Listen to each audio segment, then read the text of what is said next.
अब ये आपके पास पेज नंबर 122 आ गया, causes of changes in supply. Supply में वजूहात क्या हैं सप्लाई में चेंजेस की? Change in the price of good, सबसे पहला जो फैक्टर है वो तो प्राइस ऑफ गुड है, फंक्शन ऑफ प्राइस है ये, क्वांटिटी सप्लाइड। तो अगर कोई भी चेंज आएगी प्राइस में तो वो चेंजेस इन करेगी quantity supplied. Number 2, change in the cost of production. Cost of production किसी भी चीज़ की जो है ना वो उसकी सप्लाई को डिटरमिन कर रही होती है, ठीक है। नंबर 3 है चेंज इन प्रोडक्शन टेक्निक, जैसे कि लिखा हुआ है कि बढ़ सकती है टेक्नोलॉजी, आप अहम तरीन लगा दें, जैसे आप सुपर कंप्यूटर लगाते हैं, आपकी कैलकुलेशंस के टाइम बहुत शॉर्ट हो जाते हैं और आप बहुत ज़्यादा काम कर सकते हैं, ऑटोमेशन कर देते हैं आप किस चीज़ों की, तो आप बहुत ज़्यादा सप्लाई दे सकते हैं। जैसे एक हार्वेस्टर यानी कि जो फसल काटने वाली मशीन होती है, वो एकड़ों के एकड़ काट देती है कुछ ही घंटे में, जबकि आप हाथों से जब काट रहे होते हैं वो स्लो डाउन होता है। तो आपकी टेक्निक आपने अच्छी लगा दी। Change in price of machines and raw material, फ़र्ज़ करें मशीनें और रॉ मटेरियल सस्ते हो रहे हैं तो कॉस्ट ऑफ प्रोडक्शन गिर जाएगी, तो सप्लाई बढ़ा देंगे। अगर रॉ मटेरियल और मशीनें महंगी हो रही हैं तो फिर वो आप सप्लाई घटा से देंगे। Number 5, change in political condition, ये तो आपने डिमांड में भी पढ़ा था, अनरेस्ट होगा, इंस्टेबिलिटी होगी मुल्क में तो आपकी एक्टिविटीज़ कम होंगी, सप्लाई चेन टूट जाएगी। जैसे इंस्टेबिलिटी थी कोरोना के दिनों में और अभी भी है, तो उस और अब इस वजह से नहीं है क्योंकि गवर्नमेंट ने फैक्ट्रियां वगैरह नहीं बंद की, उन्होंने कहा है कि कारोबारी ज़िंदगी चलता रहे और लोग एहतियात ही सिर्फ करें, क्योंकि अब इस वबा के साथ हमने, इस पैंडेमिक के साथ हमने 1-2 साल गुजारने हैं जब तक कि वैक्सीन नहीं बन जाती। तो इंस्टेबिलिटी जो होती है वो सप्लाई लाइन को तोड़ती है और फिर प्राइस को प्राइस में भी चेंजेस करती है, डिमांड में करती है, हर चीज़ में। नेचुरल क्लैमिटी जो है, जैसे आप सुनते हैं कि टिड्डी दल का हमला हो गया, ठीक है, तो वो या पानी की कमी होगी, बारिशें नहीं हुई टाइम पर, उससे ज़राअत ख़राब हो जाती है, कोई वॉर लग जाती है, ठीक है, तो वो सप्लाई ख़राब हो जाती है। फिर चेंजेस इन टैक्सेस, अगर गवर्नमेंट आप किसी एंटरप्रेन्योर की बनाई हुई चीज़ें जो हैं उन पर टैक्स लगा देती है तो उनकी सप्लाई में चेंजेस आती हैं। जैसे सेल्स टैक्स लगाती है, एक्साइज लगाती है, एग्रीकल्चर टैक्स लगाती है, वो भी सप्लाई कर्व को शिफ्ट कर देते हैं। तो अगर टैक्स कंसेशन दी जाए, मराहत दी जाए, टैक्स हॉलीडेज़ दी जाए, यानी कि टैक्स की छूट दी जाए, तो फिर प्रोडक्शन एक्टिविटीज़ बढ़ जाती हैं, ठीक है, सप्लाई बढ़ जाती है। अगर लगाए जाएं तो प्रोडक्शन कम हो जाती है, यानी सप्लाई गिर जाती है। फिर ये बहुत इम्पॉर्टेंट है, number 8, development in the means of transportation. अगर आपने सड़कें और कम्युनिकेशन, यानी कि जिसको हम कहते हैं ज़राए नकलो हमल और मवासलात, कम्युनिकेशन, हम ये जो मोबाइल्स और जितना भी नेटवर्किंग है ये सब जो है इन सब को इम्प्रूव कर दें, आप स्पीड नेटवर्क्स दें और सड़कों का जाल बिछा दें, पुलों का, चीज़ों का, तो आप आराम से अपनी गुड्स जो हैं वो चीपर, सस्ती, आसानी से मार्केट तक पहुंचा सकेंगे और आपकी मार्केट बहुत फैल जाएगी, आप कहाँ कहाँ नहीं पहुंचा सकेंगे। जिस तरह आप सड़कें बन जाने की वजह से चाइना ने हमारी ऊपर नॉर्थ में बहुत ज़्यादा सड़कें बनाई हैं, ठीक है, स्कर्दू तक, तो उसकी वजह से अब चेरी जो है वो नीचे पंजाब में भी आ जाती हैं, वरना चेरी जो है आमतौर पे पंजाब में नहीं नज़र आती थी। तो और बेशुमार फ्रूट्स ऐसे हैं जो कि हम स्पीडी कम्युनिकेशन और ट्रांसपोर्ट की वजह से देखते हैं, जैसे कीवी हो गया, जैसे शरीफा हो गया, और वो एक और फल भी आजकल बहुत ज़्यादा नज़र आता है पंजाब में, जिसका नाम है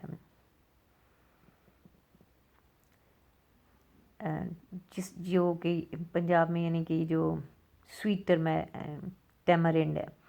स्वीट टैमरिंड जो है ये भी बहुत ज़्यादा नज़र आती है आपको सीज़न में।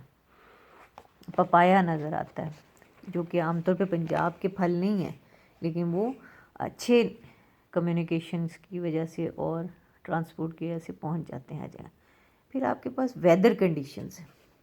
वेदर कंडीशंस भी बहुत ज़्यादा इम्पॉर्टेंट रोल प्ले कर रही होती हैं।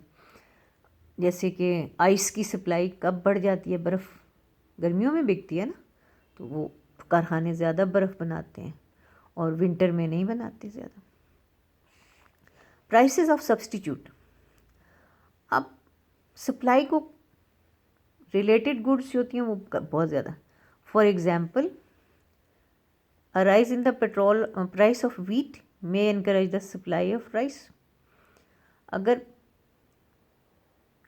गंदम की कीमत बढ़ जाएगी तो राइस की सप्लाई बढ़ जाएगी, क्योंकि लोग राइस की तरफ शिफ्ट कर जाएंगे तो उसको सप्लाई, उसकी कीमत बढ़ेगी तो और उसकी सप्लाई आगे से बढ़ जाएगी।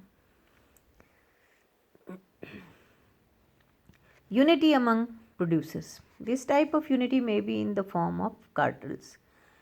कार्टल्स के कॉन्सेप्ट को बेटे समझने के लिए ज़रूरी है कि मैं इसको यहाँ पर कॉपी पे ड्रा करके बताती हूँ कि आप देखिए कि एक इंडस्ट्री है, ठीक है, और उसमें हम इसका नाम है शुगर इंडस्ट्री, ठीक है।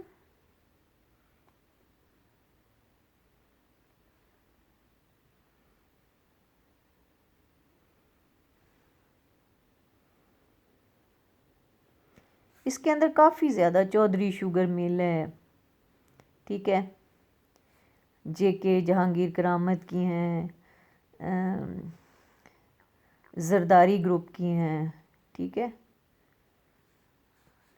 फिर ये शरीफ ग्रुप्स की हैं, बहुत ज़्यादा हैं, कमालिया शुगर मिल है, ठीक है, ये सारी जो हैं, और ये काफ़ी ज़्यादा हैं, मेरे ख्याल है 100 से ज़्यादा हैं ये शुगर मिल्स जो पाकिस्तान भर में शुगर सारे सूबों में सप्लाई करती हैं। अच्छा, तो ये जो है ना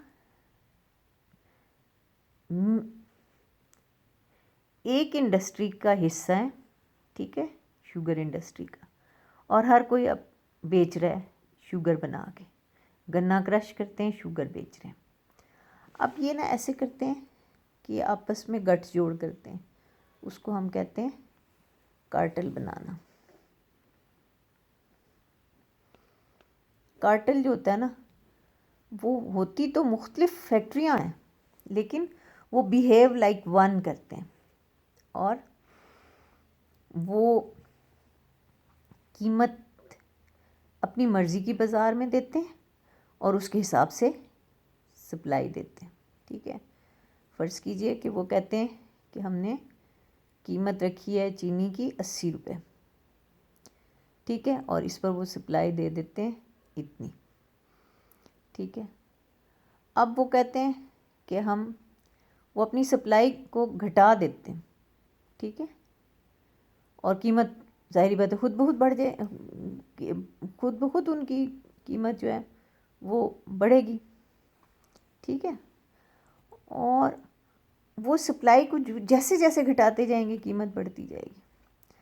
तो ये इस किस्म का जब कार्टेल बन जाता है, जो कि मिली भगत या गठजोड़ से कीमत को डिक्टेट करना शुरू कर देते हैं, तो उसके आगे फिर हुकूमतें जो होती हैं उसका इलाज ऐसे किया जाता है कि इनको मजबूर किया जाता है कि आप इस तरह की हरकतें ना करें और एबनॉर्मल प्रॉफिट ना कमाएं।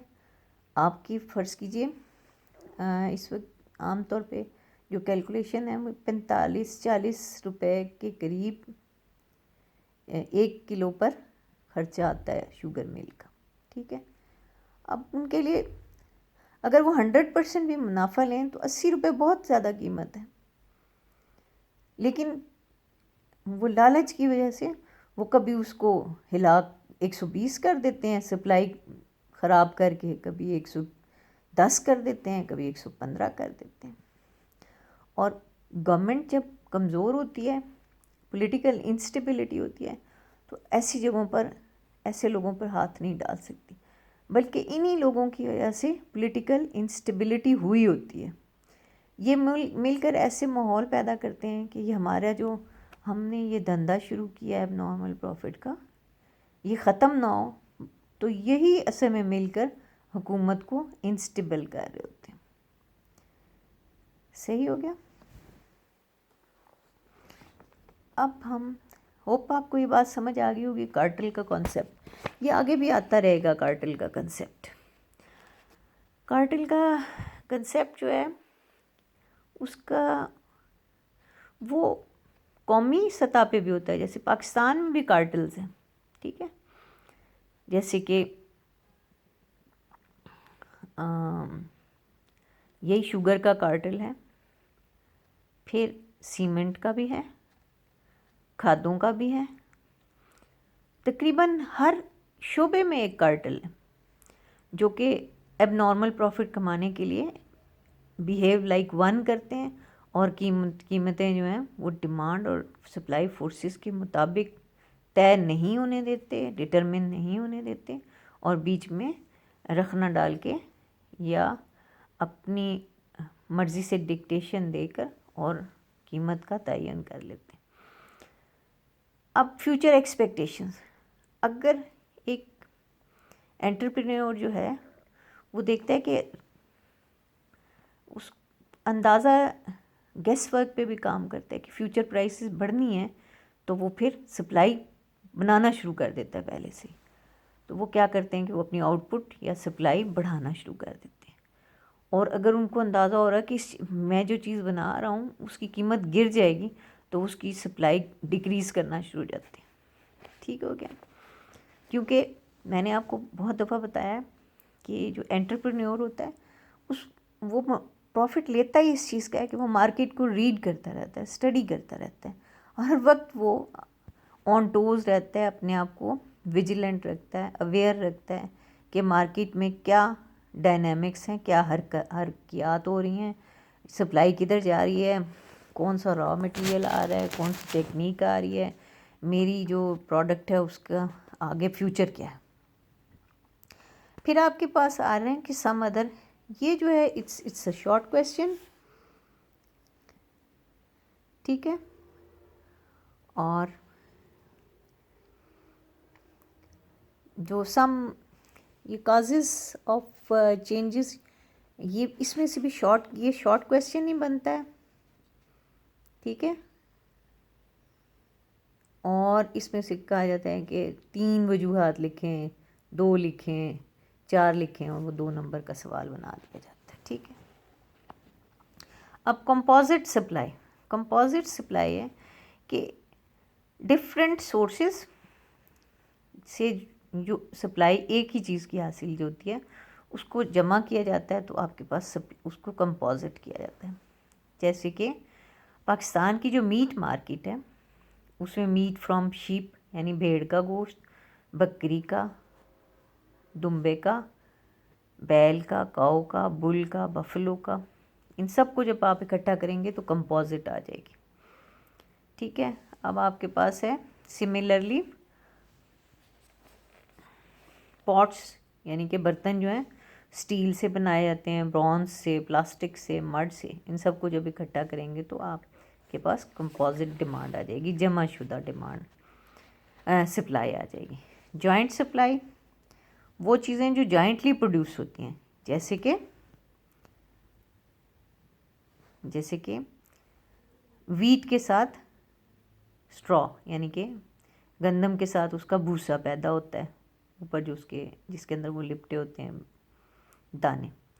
मीट के साथ क्या होता है, वूल होती है, भेड़ बकरियों पर से वूल उतारी जाती है। लेदर फ्रॉम शीप, ये इकट्ठी होती हैं, इकट्ठी इनकी सप्लाई आती है। जाहिर बात है आप शीप को स्लॉटर करेंगे यानी कि ज़िबा करेंगे तो उसकी वूल, पहले वूल तो खैर ज़िंदा शीप से ही उतारी जाती है, लेकिन लेदर उससे जो खाल उसकी हासिल की जाती है, और गोश्त वो तो उसको ज़िबा करके ही होती है। फिर कंपेटिटिव सप्लाई, कुछ चीज़ें आपस में compete कर रही होती हैं सप्लाई में, ठीक है। उनमें जैसे कि इलेक्ट्रिसिटी है, वो अगर हाउस होल्ड पर्पज़ के लिए, तो फिर कमर्शियल और इंडस्ट्रियल यूजेस के लिए, तो ये ताजर, इंडस्ट्री और डोमेस्टिक, ये सब compete कर रहे होते हैं। फिर गवर्नमेंट डिसाइड करती है कि कौन किसको घरेलू बिजली दी जाए, सनत को दी जाए, तजारत को दी जाए। होप आपको समझ आ गया हो। ये यहाँ पर लेसन फिनिश हो रहा है। Thank you.